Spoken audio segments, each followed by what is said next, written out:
Hey everybody, everything new under the sun.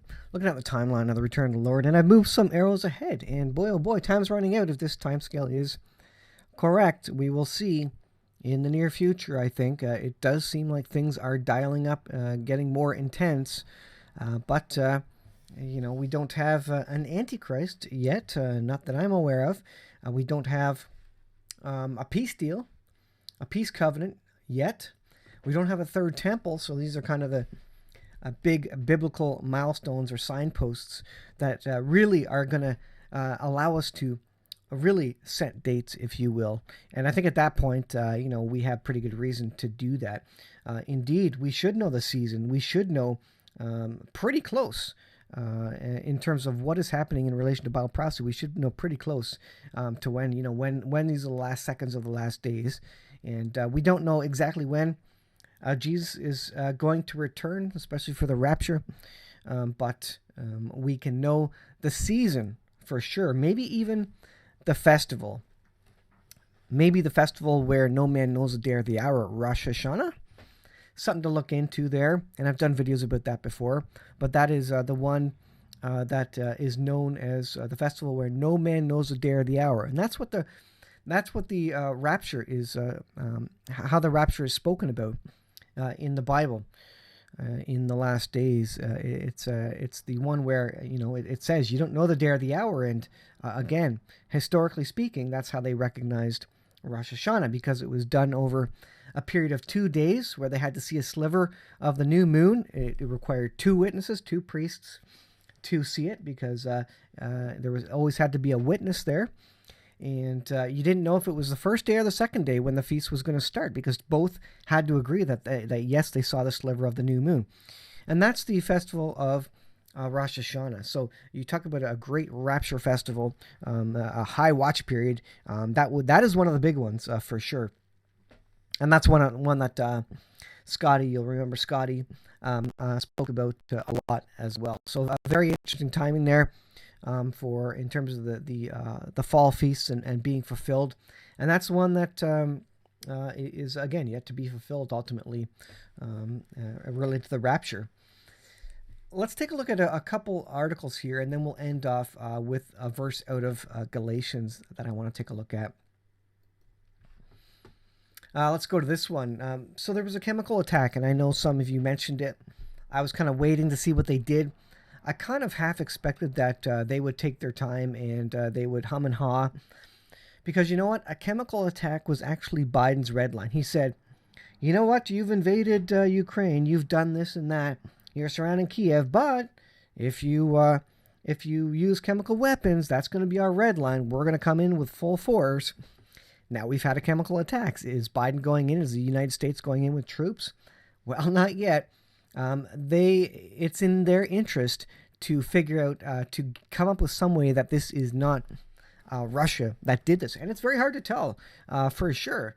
It's hard to say if maybe the Ukrainians maybe didn't stage it. You talk about false flags and these sorts of things. A very possible situation. You don't know, and can you prove it? It's very hard to prove, of course, unless you find fingerprints and trace them back to the Kremlin or something. Pentagon treats Azov claims of Russian chemical attack with caution after the UK amplified them. And why? Well, because, again, this draws them into direct conflict with Russia. And so they are not interested in the least in confirming that these are from Russia. That means they'd have to waffle and go back on their word about a red line that Biden has already put out there. It says... Blinken on Tuesday addressed Monday allegations out of the Ukrainian city of Mariupol that Russian forces had used chemical weapons there. Reuters describes of his words that the United States are not in a position to confirm anything when it comes to reports of use of chemical weapons in Ukraine. However, he added that we're in direct conversation with partners to try to determine what actually has happened, so this is a real concern. Crucially, he added that the U.S. has credible information that Russia might use chemical agents in Ukraine. Again, this is a red line that Biden himself has already stated. If this is crossed, that's it. The U.S. is going in. But again, the U.S. has zero interest in having a conventional war going toe-to-toe with Russia. So that's one thing. And I suspect they're going to come up with some reason. This is going to be They're going to look at this and they're going to come up, say it was rebels, it was terrorists, some other reason, or maybe it wasn't condoned by the Kremlin or something. But it seems like there were some sort of chemicals there. Again, was it a false flag or not? All right, they're in lockdown in China because of zero COVID, of course. Another supply chain shock on deck. Cargo backlog ripples beyond Shanghai as lockdown stops trucks, container ships. Rerouting freight to avoid the extended lockdown in Shanghai, where daily confirmed COVID cases top 17,000. So Omicron is basically hitting China, and they have no way to stop this at this point. And so 17,000 cases, it's probably in the hundreds of thousands, if not in the millions. Here in Canada, obviously, we can get COVID. We don't even know it. The at-home tests don't even confirm it. You literally have to go to the hospital to get confirmation, quote unquote, that you have COVID. And they're even saying, you know what, it's allergy season, which I stated in the last video, which I think is comical. It's allergy season. Here's how to tell allergies apart from COVID, because they look like the same thing: runny nose and sniffles. And it's at this point, it's just goofy, to be absolutely honest. That they're, doing it. It's less than the cold at this point. I don't even know that it's dangerous, honestly, even severe for even elderly or those with immune deficiencies, because it's the strain now, the Omicron and the B2 variant are so not severe because of the mutations that, it's a joke that in my understanding, and listen to Dr. John on YouTube and other outlets, and even public health where I am. It's kind of silly that we continue on with this, being that, we should actually focus on the flu, because it is actually a problem and life-threatening to many people. Well, anyways, supply chain shocks. And by the way, the price of oil is going up again because of China being locked down. Logistic challenges for ocean and air freight in Shanghai are extreme. So, by the way, if you ordered something on Amazon or from a company that's made in China, and what isn't made in China these days, honestly, for any sort of electronics or parts, etc., a lot of it's made in China, and they're locking down. They want zero COVID, so they're actually forcing workers to camp out in their office buildings and at their place of work, because they don't want them going home. They want them to stay at the job to keep the supply chain moving, and don't want them interacting with people at home where they might get COVID or spread COVID. So it's an incredible, crazy situation in China. More than 90% of truck capacity is out of service. Trucks are prevented from moving in and out of the city without a special permit. Now, if they just let this go, we'd be out of this in probably 2 weeks. Everybody would get it. Everybody would recover.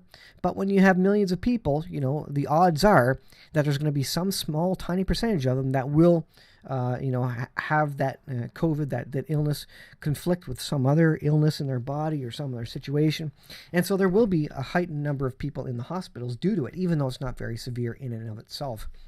But because there's millions of people all doing it at the same time, there's just a big rush on hospital resources. So they're not totally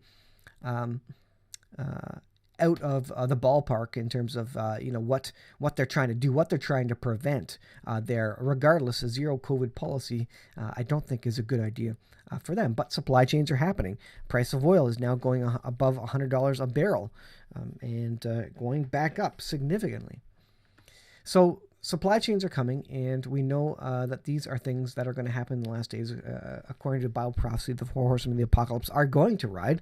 They're not yet. We haven't seen any, even in North America. Things are higher. Prices are higher. Maybe you can't get your bag of chips because there's disputes with particular grocery stores. Here in Canada, there's a dispute with Loblaws where they're not playing nice with Lay's potato chips, and so there's a shortage of Lay's potato chips at Loblaws. Well, that's kind of the epitome of a first world problem, right? So we're not really, we feel it, but we're not in Africa. We're not in a third world nation. We just don't buy chips, or whatever the case may be.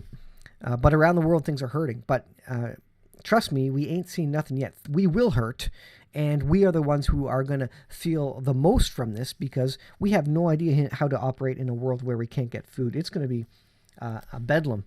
and Mad Max when it gets to the point where people in this first world country who are used to getting everything on time and quickly and getting what they want, all of a sudden can't get it and the store shelves are empty. They will panic because they haven't experienced starvation. They haven't experienced hard times before. They have no idea what to do. They have no idea how to plant a garden. We don't have the supply chain or the infrastructure to even get people enough seeds if everybody were to all panic and get seeds. By the way, great time to go get seeds before people panic. You know, if everybody was reading these articles and paying attention to what's happening in the world, there may be some panic, and I'm surprised, honestly, that the government is not talking about this stuff. This is Galatians chapter 6. We're going to look at verse 9 specifically, but let me read the full context here, starting in verse 6. Let him that is taught in the word communicate unto him that teacheth in all good things. Do not be deceived, God is not mocked. For whatsoever a man soweth, that he shall also reap. We're storing up for ourselves, get our family ready and safe, but you know what? We're also storing up for those who have no idea what's happening and won't listen to you if you told them, who think you're crazy at this point in time for being a Bible prophecy person. They think you're insane, believing in the spaghetti monster in the sky, but when things start coming down and the Bible is starting to be revealed to them, I think their eyes will be opened at some point. Whether they accept Christ or not, they will see that it's happening. They may come to your door looking for something. So we need to be generous. Whatsoever a man soweth, he shall also reap. If you're generous, people will be generous to you. So it's a life lesson. Verse 8, for he that soweth to his flesh shall also reap, shall of the flesh rather reap corruption. But he that soweth to the Spirit, if you sow spiritual and eternal things, you will reap those things in eternity. To the Spirit shall of the Spirit reap life everlasting. Store up things that are incorruptible. Store up things that last beyond this world. Yes, you can have fun in this world. Yes, you can enjoy God's creation. Yes, you can do fun things and enjoy family and friends and a bag of potato chips and a movie here and there. But at the end of the day, we need to be storing up treasures in heaven, and that's what that verse is speaking of.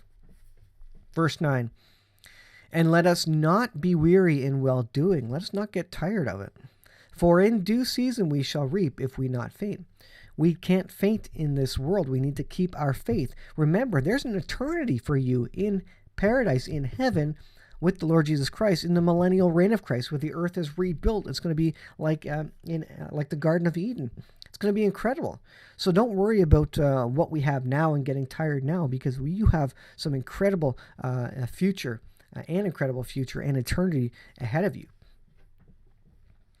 As we have therefore the opportunity, let us do good unto all men, especially unto them who are of the household of faith. So other brothers in Christ, bless them, encourage them, support them in these things. And when you fall on hard times, they will help you. They will support you. It always comes back. You can't outgive God. And I don't know if I've shared this sort of testimony before, but give your tithes to the church. Give things to others. You will see it return to you, 5, 10, 20 times, what you gave out. It will always come back in some manner. Maybe not in the same manner, but it will always come back. And that's kind of one of those things I believe you can test the Lord on. Say, Lord, if I do this, will you help me? And I honestly believe you ask God with an honest heart that He will allow you to test Him on that, and He will greatly bless you.